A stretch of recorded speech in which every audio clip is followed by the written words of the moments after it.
Kia ora, New Zealand. Welcome to Sweet Chain Live. My name's Matt Drake. This is episode 84. Now, as you can see, I'm joined by no one else tonight. Unfortunately, Brady is sick today. He spent too much time grinding coffee and it's all gone to his head. He's not feeling very well today. But I am going to be joined a little bit later on by Morgan Harteveld, who's our guest this evening to talk over the Paul McBeth Foundation fundraiser event that happened at the weekend. Also, we've just moved into our new studio, which is why the acoustics might sound a little bit different. Comment below. Am I coming across as echoey, or is this working? I don't know. We shall see. Also, the reason why I'm still based at Harcourt Park, as you can see, is because I don't have anything set up in the studio quite yet. So that's still to come. Right. Without further ado, let's get on with hot scores. So starting down south in Invercargill, it's Kawana Devon who hits 11 under par at Queen's Park in Invercargill. Across to Chingford, and it's Fabienne Montiel who hits 4 down. Sean Brown goes one better at Brockville with 5 under par. And Corey Gray hits the hot score at Queenstown Gardens with 8 under par. Jardine Park, new one for us. Eamon hits 4 under par, so well done to him. And over at Tucker Beach, Casey Rangi hits 2 under par, which is the first of a hat trick for him, as he also takes out Ely Point with 3 under par and Lismore with 10 under par. So congratulations and well done to Casey. Over at Jelly Park in Christchurch, it's Jay Watkinson who hits 14 down, and John T. Burns hits 6 under at Queen's Park Reserve in Christchurch. Brooker Ave, just down the road, John Hughes hits 4 under par. Up to Taylor River, and it's Connor Dove who hits 3 under in Blenheim. Up to the North Island, it's Jung Ha who hits the hot score for the round at Berrenpool with a 4 under par. And it's a three-way tie at the top between Scott Unsworth, Kath Headley, and Brady Cush, who all hit 2 under par at Hikoikoi.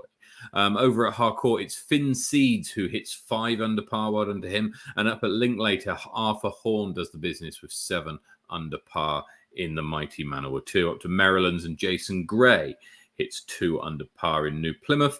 And there's a tie at Spa Park between Ross Elphick and Sean Ashford. This is on the black layout with a score of +1. Over at Tauranga, Brad Taylor hits even par at McLaren's, and at Henderson, Richard Waterson hits 6 under par.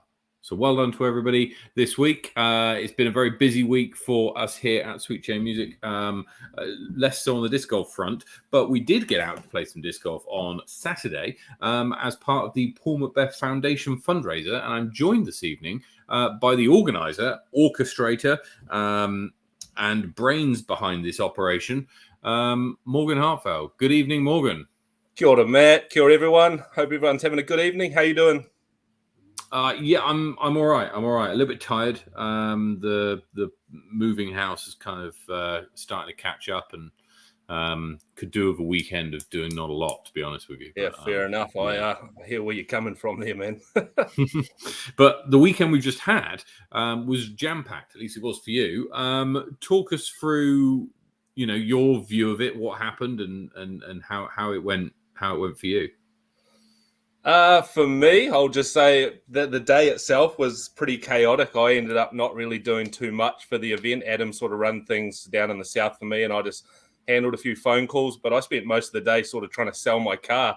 It was the only day available for a guy to drive down from Christchurch, and thankfully got it sold. So happy days. But yeah, it was a pretty big, long process, which is still going on. Obviously, there's a lot of admin behind events after the fact, so that's still to be done. And yeah, over 200 people nationwide. It's just, amazing. We're so happy with how everything went. Leading into the weekend, I think we had around 170 to 180 players. And then on the day, 40, I think maybe over 40 people signed up. So awesome job to all you guys out there that came and joined us and got a part of something really special with New Zealand all getting together and just, raising some money for an amazing cause. Yeah, absolutely, and it is a great cause. We'll get on to the work the foundation does in a second. The the experience that I had was one of wind and rain initially at Hikoikoi, in Petone on the foreshore.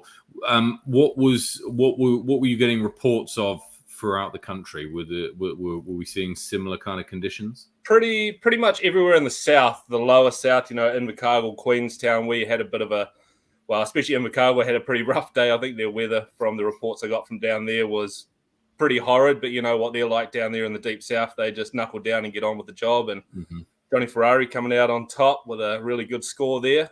Don't have the number off the top of my head. Johnny, type it in the chat if you want to share with us. Queenstown started off with a bit of a mixed bag. I was pretty glad I wasn't teeing off first thing in the morning. Some of the boys from Wanaka showed up and teed off in some pretty filthy conditions. But as the day progressed, the weather also, it just got a hell of a lot better. Sunshine, a little bit of wind and a bit of a breeze near the end of the day. And then moving further up New Zealand, up towards the North Island, I think the weather got a bit better as the further you went up. But as you said, still a bit of a mixed bag up your way. Yeah, and it changed as the day went on, and herein lies the interesting element about flex starts, because you get the conditions. I know where you're going. The conditions in the morning in Petone were very much me sat in my car, waiting for people to arrive, sending them on their way, and then getting back in my car. And then in the afternoon, it was lovely. You could. That's the benefit of not having anything else to do for the day, is sort of biding your time, maybe getting a couple of practice rounds in, or at least a few holes, and wait for that break in the weather and get out there and strike while the iron's hot. But Absolutely. If you've got other things to do in the day and you've got to start early, and that's it. That's it. Look, I've been on the receiving end of a flex start weather upset, as well as on the good end. But yes, anyway. So we had. I couldn't believe actually the amount of kind of contribution that everybody around the country made to the event. I thought that was fantastic. Can you just shout out some people who put in some mahi and really contribute for this event? Yeah, I mean, obviously yourself and all the other assistant TDs around the country. You all know who you are, and everyone that played knows who was there running that event. So thank you very much to all of you guys. I don't want to list everyone because I will probably miss someone out. It's a bit late on a Thursday. But obviously Adam Rhymes, my partner in crime, he's a huge part of these events. 50-50 with me, and he puts in so much work. So the biggest shout out for me goes to him. Without him, I can't do these things, and vice versa. So thank you very much, Adam. He can't be here with me tonight. He's out at a birthday dinner. But yeah, mostly to the assistant TDs, and then really my biggest shout out is just the players, for everyone actually coming together in support of this. So thank again and again and again. Thank you so much. And it's for the Paul McBeth Foundation. What is for people who might have, they may even have played the event and just sort of turned up because it's disc golf, which just because it's a $20 PDGA round, that could have been it for a lot of people. It's just an opportunity to get out and play. But the Paul McBeth Foundation, without going into their probable 2-3 page spiel, it's these guys, Paul McBeth leading the way with his foundation, and they are bringing the sport of disc golf to underserved communities around the world, places that the sport probably would never reach without their aid and assistance. So the $5,500-6,000, whatever the final number is, goes to them to put to good use. It could be, buying baskets, buying discs, getting the people actually out there to install the courses. It's a lot of money from us. They obviously need a lot more than that to do everything that they're doing, but it's such a big help to their cause. But yeah, it's kind of hard to explain everything that they're doing without just reading the 2-page novel that they've got on their movement, I guess you call it. Yeah. I mean, and what the work they do is if you follow them, their social channels, you'll be able to see some of the beneficiaries of events like this. It's a fantastic cause. You like me believe that disc golf is one of those sports that everybody should have the opportunity to play. Absolutely. And so this kind of this movement, as you say, helps to get discs in the hands of more people who might not otherwise. Yeah, absolutely. And it's not even just about getting a sport to a place as well. It can be a really good community builder for places like, places in Colombia and other areas, underserved it's an interesting word. But communities that might not have anything else going on for them realistically, and this is a way to bring them all together, create a new community or bring their community together. So yeah, it's a lot more than just disc golf, if I'm honest, in my opinion. Yeah. But I mean, we were all there to play, and a good time was had by all. Certainly from the people that I saw playing it. I just want to go over some of the results that we had. If you can bring up the results, that might be from the weekend. Let me just grab the, and we want to do this, and then that, and then this, and then that. There we go. So, are we on the screen? Not quite. We are not on the screen. Actually, I do have a list of some winners right in front of me here. So there we are. And it was on the weekend, can I just say, because I've just seen the updated pictures, that Paul McBeth wins his sixth world title. How good was that? I'm not lucky enough to have watched it. It got spoiled for me, but that was inevitable, if I'm honest. Ollie Webb, you suck. Call him out. No, you're all good. It was fantastic. And who else thought when he made the putt on 17? Before we'll get onto the results in a second, but I just want to go to what have you seen this? If you haven't seen it, it's been on YouTube for the last just under a week, so there's no spoilers here. When he made that putt on 17 from like 70 feet, everyone was just like, yeah, okay, all right, back to normal. McBeth is on fire. This is and it goes. And then Gossage makes that incredible upshot to park it on 18, and McBeth misses from I think it's just outside the circle, and everybody goes, maybe, surely it can't happen again. I do feel for Aaron Gossage actually, because he's done incredibly well to put himself into that position, and to think that he was unsponsored, I think, not so long ago, and so he's only recently kind of come up. I think he would have been the lowest rated player to have won if he'd won, and only the third or fourth to have won a major before winning an Elite Series. I've definitely heard the name, but I could never put a face to the name. If you'd put them in a lineup, I wouldn't have got that. So, yeah, that's awesome to see someone like that, an up-and-comer, right up there in the mix. That's right. Right, now, back to New Zealand. So let's start down south in Queenstown. Where are we? This is what we've got here. So over in Queenstown, David Keane with quite a commanding victory by 11 shots. In the MPO division. And what's that? A 10-26 rated round. And his round was mixed, sort of in the middle there, where it was raining and windy. So 5 under every round. I'm not sure what rounds. Oh, sorry. Well, if we're looking at this course in 3 9-hole parts, that's say 5 under per round. The course record's like 6 down. So yeah, incredible. So to hit 15 is not too far away. That's hitting 5 down consistently. That's unbelievable, really. Yeah, that's incredible. Hayley Flintoff taking out the ladies division with a +5, and yeah, some deep competition. Always good to see a Masters division. Looking forward to that with Pete McKay taking it down. Yeah, Smokey just crushing the course as well over the rest of the guys there. Let's have a look at Dunedin. Dunedin had a few bits going on here. So they were playing the over at Brockville on the 18, and it's Tom McKay and Andrew Fleming who tie on the league layout, I believe. Sorry, they're on the league layout as well, so a bit more technical, I believe. Bit more technical, yeah. So it's the par 58, yeah, that will be the 18 league layout, 3 under, 965 rated, and that was again good spread of scores, pretty competitive, especially in the advanced division. Yeah, super tight at the top there, three-way tie. Ohakune. There was actually a bunch of shout out to the couple of cars. I think it was a car or maybe 2 cars that went up from Wellington, played Wellington in the morning, and then went to Ohakune in the afternoon and played that. Stuart Clark was one of them.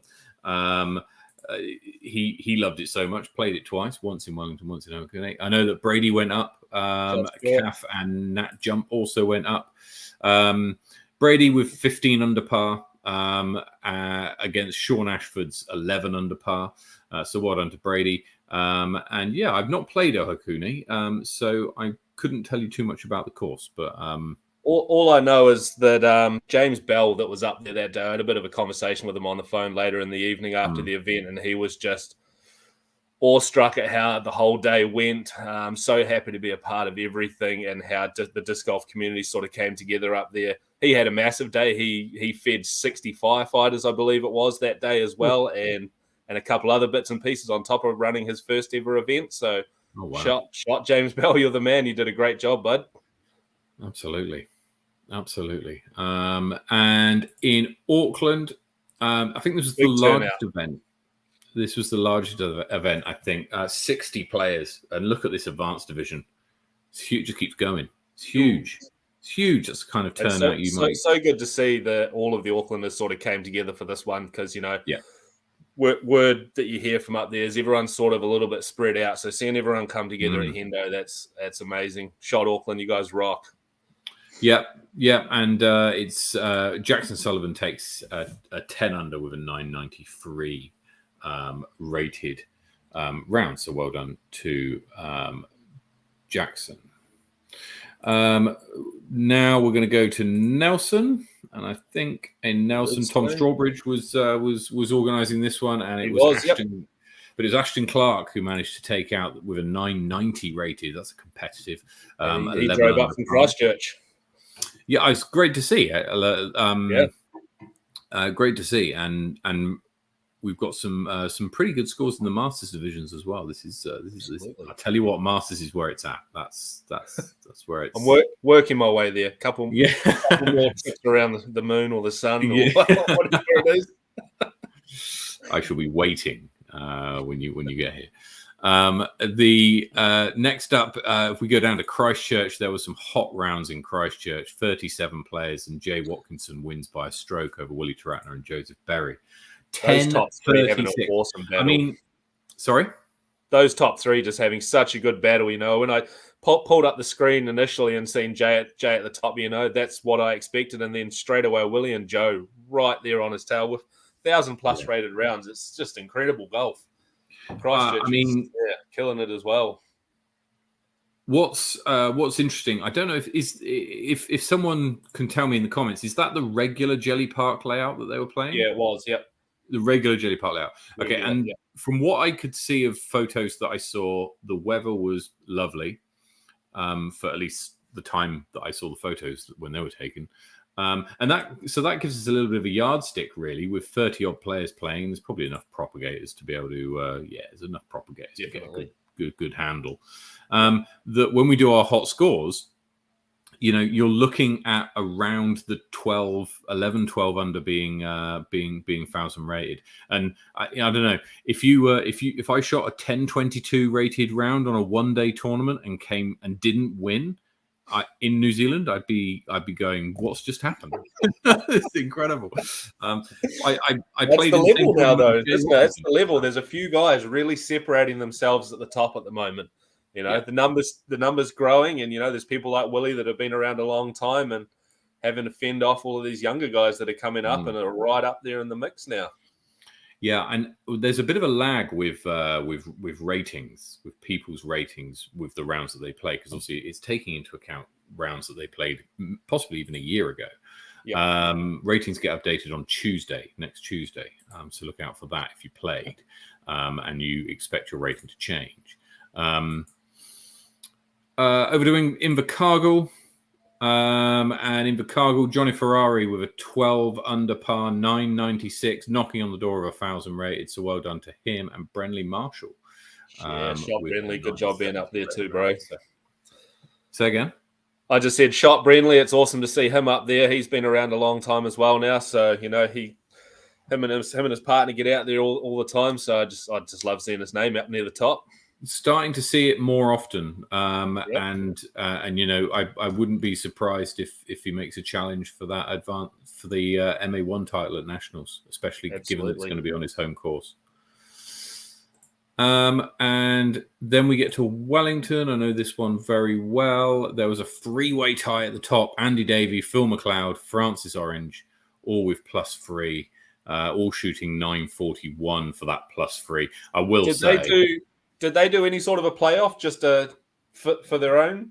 No, because they all played at different times. Right. Good point. And so Andy was one of the first card. I think he was the second card to go off. Francis was kind of in the middle of the day. I played on the same card as Francis. And then Phil McLeod actually played towards the end of the day. And so, yeah, that was a bit of a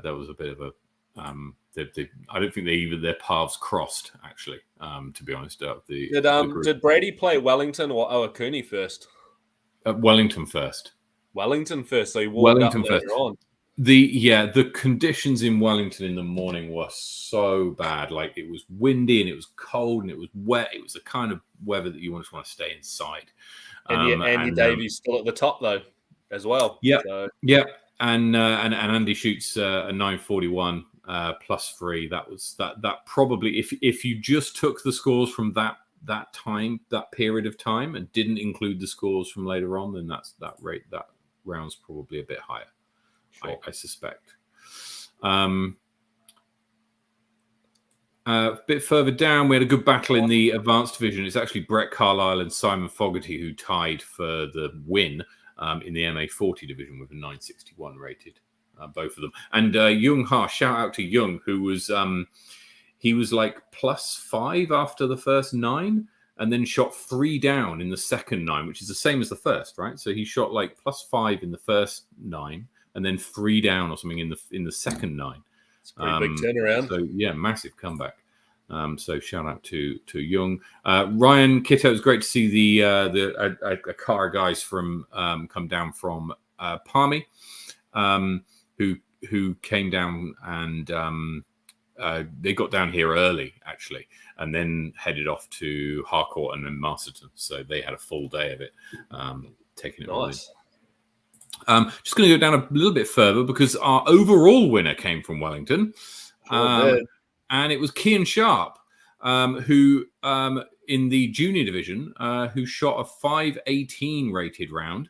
Kian, he's incredibly enthusiastic. He comes along to our monthly Hosker events, and he's there. He's chatting to everybody, and he's just full on involved. It's great to see, especially to see a kid with so much kind of passion and focus for wanting to play well and wanting to play disc golf. Yeah, and he, as you said, he won overall in New Zealand. He shot 157 points. Excuse me, he shot 157 points over his rating, which is that gets him the W, which is fantastic. Yeah.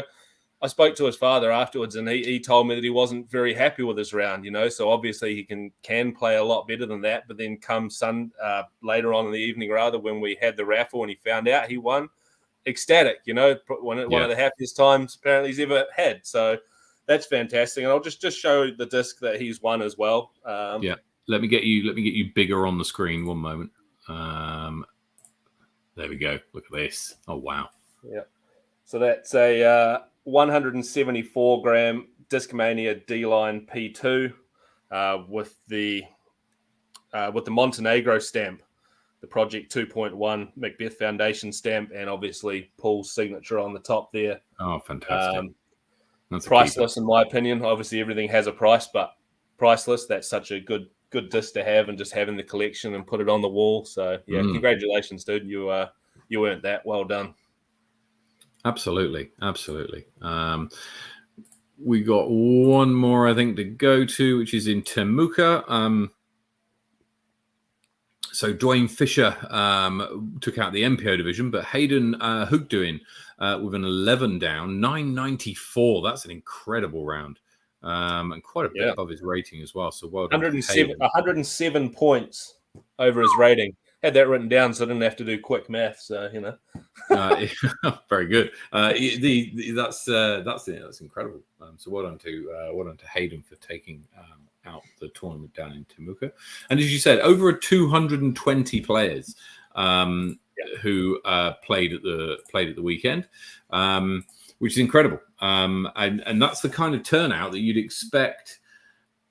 You'd expect for. Well, I mean, Nationals has got what, 240. I think 240. They're about to breach their limit too. So I'm not sure if they've completely sold out, but get in there if you haven't. It's going to be a hell of an event down there. Yeah, I mean, and if you want to, if you want to meet all the people that you were playing against, but in person and on the same course, then Nationals is the place to do it. Absolutely. Right. So in terms of Generation Disc Golf, then you've been planning this event for some time.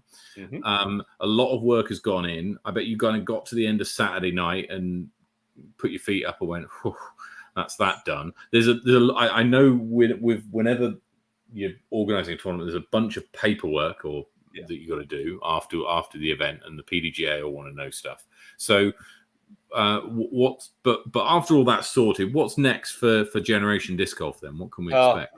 Man, it doesn't stop. I think by Sunday, the brain was already ticking over to not just Wahitapu, but all the rest of the things that are coming up. So obviously the next one in the pipeline is Wahitapu, the weekend of the 29th of October.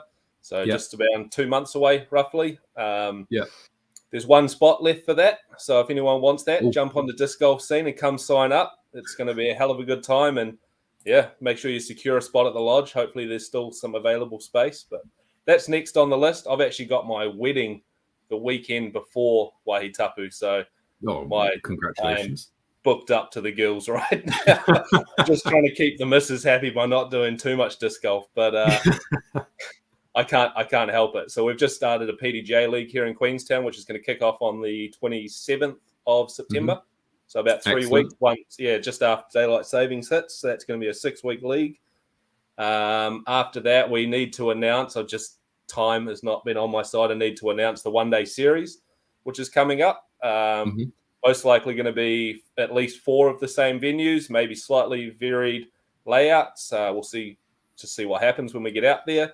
But the first one of those is going to be early December in Tiana. That's the first one that we've locked in with those guys. So keep an eye out for those details. Mm-hmm. January, date's not coming to mind, but Roxburgh Open. That is a massive one. Honestly, if you guys are out of towners and everyone's an out of towner to Roxburgh, but if you're out of the lower South Island and looking to come for a trip down south to a really, really cool special event, Roxburgh Open's the one. Me and the boys are finally getting to the Japan Open next year, so this is our final fundraiser for that. We've got the flights booked and everything now, so thank you for all the support through that. But the course down there is unreal. It's on a golf course, but with a lot of elevation change, going in and out of the forest, up and down the hills, some big, long open drives, and then you need some technical short shots, even off the tee on a few of the holes. So that's probably almost my favourite course that we play throughout the year. Mm-hmm. So come and check that out. Get into Rego when it comes out. When's the date for that? Did you say you can remember what was the? Too many dates at the top of my head, sorry, bro. But I can look it up right now and tell you. Roxburgh Open, 14th of January. 14th of January. Okay, I shall need to add that to our list. It's not currently on there, but it will be for next week. Excellent stuff. Say again. Lots in the pipeline. It's all go. All hands on deck. Indeed. And so your the one-day series will be similar to kind of what they've been running down in Dunedin, where it's like a little kind of points total. Do you think, or is So I mean, if you guys followed along with our one-day series last year, we obviously had a points series, I guess we call it, as you say. Going to be same as last year, and obviously really pleased and proud to announce that RPM's back on board this year. So fantastic. They're going to be coming to the party, just like Jack Maffey last year, who won the MA1 division. We're going to be figuring out a way to bring in the ladies as well into this one. to try and find an overall winner for someone to win an RPM Fantastic. sponsorship through them yet again through the one-day series. Those guys loved what we did last year and have just said, we're with you as far as you want to take this thing with the one-day series. So that's awesome. That's really, really cool. That's really, really cool. Yeah. Excellent. Well, look, it sounds like there's heaps going on, and that you've got it all kind of organised. So very well done. And look, a big thank you and a congratulations from me on the event at the weekend. It seemed to go very well. Thanks, man. And yeah, good work. Yeah. I just want to give a quick shout out. I know you asked for a few people before, but I didn't want to miss any names. So just general shout outs. Yourself, obviously, for running the show and just of the event at the weekend for us. Leon Bother, he's always been right behind us the whole way since day one. Him and Iran from Small Planet and NZDSS.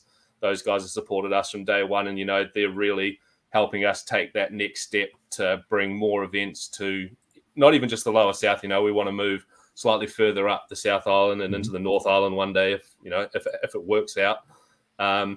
Johnny Ferrari down in Invercargill, that guy's also like my right-hand man. Anything that I need to question, I can go to him and he will give me a straight answer, and we just feed off of each other for all of our events and whatever we're doing. So thanks to Johnny and Adam yet again. You're the man, bro. This just doesn't work without you. So yeah, champion that guy. Fantastic. Excellent. Well, look, we'll see you at another tournament very, very soon, I'm sure. Thank you so much for joining us tonight. It's been an absolute pleasure and a great deal of fun having you on the show. Great to hear about what was a fantastic event, and looking forward to the next one. Cool. Thanks, Matt. Awesome to be here. Thanks, guys. Have a really good night, and I'm going to watch the rest of the show on my phone. See ya. See ya. Excellent. So there we go. Morgan Harteveld after a very, very busy weekend with the Paul McBeth Foundation fundraiser all around the country. Now we're going to hop into some events that are coming up. There's been some news that came out from New Zealand Disc Golf earlier on today, I think it was, which talked about the dates for North Island, South Island champs. So we've got a little bit more info on the screen here of some upcoming events. If you're in Queenstown for the 18th of September, the Gathering of Nocturnals. This is a night golf is being played on the 18th of September down in Queenstown, and then the final Meltdown, which is the last in the Dunedin series, on the 19th of September. The Tauranga Extreme is on the 24th, 25th. It's sold out. So if you're going to be playing in that one, then very best of luck. We'll have all of our tips and reviews on that tournament. The Make It Mawhero is in Christchurch on the 25th of September, which is the ladies tournament being put on by Eilish Kumak down in Christchurch. Same day as the Trilogy Challenge in Invercargill. Both open for registration. Head over to Disc Golf Scene if you want to get involved. Armageddon on the early October is sold out. Topor Thermal Throwdown the week after is sold out. Bethel's Coastal Classic will have more info on this coming soon. Wahitapu, Morgan just mentioned there is one spot left. So if you're keen to get involved with that at the last weekend of October, then get involved. Bros for Change Charity Classic is in Christchurch on the 12th and 13th of November. Registration is open. Head over to Disc Golf Scene if you want to play in that event. I've heard that a Mr. Drew Gibson is also going to be there. The weekend after is the Temuka Tussle on the 19th of November. The registration for that opens on the 19th of September. Okay, so date for your diary. It's a very important date for your diary, that 19th of September. So make sure you mark it. Faultline Fury has been pushed forward a week to the 19th and 20th of November. Registrations are going to be opening very soon. Heislander in Dunedin last weekend of January. Registration is open now. Go to Disc Golf Scene to play in that one. For South Island Champs in the Garden City Open in Christchurch, 3rd to the 5th of February. 23rd of September is when registration opens for Christchurch Disc Golf Club members. General registration opens on the 25th of September. The Southern Smash New Zealand Nationals is open. Registrations are open now for it, and you will. It's very close to being sold out. I think there's 247 out of 274. I think something like that. Bray may be able to give us more up to date numbers. And then North Island Champs at the Topol Classic in mid-March. Again, registration opens on the 19th of September for ladies and juniors. It opens a few days later for 950 plus rated players in the pro divisions. And then a couple of days after that, I think it's the 23rd, is when the 850 plus regos for the rest of the divisions. Then I think it's the 25th that general registration opens for North Island Champs. All that information is on Disc Golf Scene. Head over to Disc Golf Scene. If you're not sure how to do it or how to get there, then I will show you. It's more and more tournaments are using Disc Golf Scene, which I think is a great thing, and it's a lot easier to see. So let's just go to the thing. So the way you get to it is you go to type in Disc Golf Scene /tournaments. You hit the tournaments, and then it will give you a list of all the ones that you're involved in. These are the ones that I'm registered for already, so that's why they appear here. And you'll see all the information that you need down here. The 19th of September, 21st September is for female and juniors. 23rd for Christchurch Disc Golf Club members, and 25th is open registration. And then for the Topol Classic is same women's and junior divisions on the 19th. 950 rated pro players is on the 20th. And then 850/900 rated players for the 21st. And then 22nd is everybody else.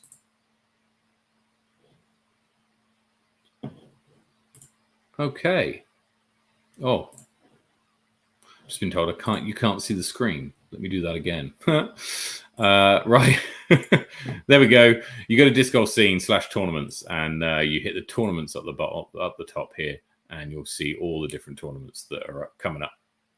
Click into any one of them, and you'll see details of the registered 247 and 264. There's 17 spots left, so be quick if you want to get involved in playing nationals and you're not registered already. Now, some events that are happening in the capital coming up over the next month or so. First up, Greater Wellington Disc Golf Club Day is happening on the 17th of this month. It's going to be great fun. We're going to head up to Harcourt Park. I'm going to have the whole day up there of disc golf, and then a lunchtime kind of thing where we'll have a raffle and a ring of fire and a CTP competition, and we've got a barbecue going with a sausage sizzle and everything. So come along. It's going to be a great day to play some disc golf on the 17th of September. Get to know some people who you might not otherwise have played with. Later on in September, on Tuesday night, starting on the 27th of September, Ladies League is starting back up again. We'll be starting in Petone on the 27th of September. That's the Tuesday after daylight savings. So come along if you're a lady and you're in Wellington on a Tuesday night from then. And the Wellington Spring League springs back up again at Harcourt Park starting on the 19th of October for 10 weeks. Have a look out. I'll be giving you more information on that. The format's slightly changed from previous years, but it's 10 weeks starting from the 19th of October in Upper Hutt. That's it from me for this week. We should have Brady back next week for next week's show. But wherever you're playing disc golf, take it easy, play well, get some birdies, and we'll see you next week. Cheers.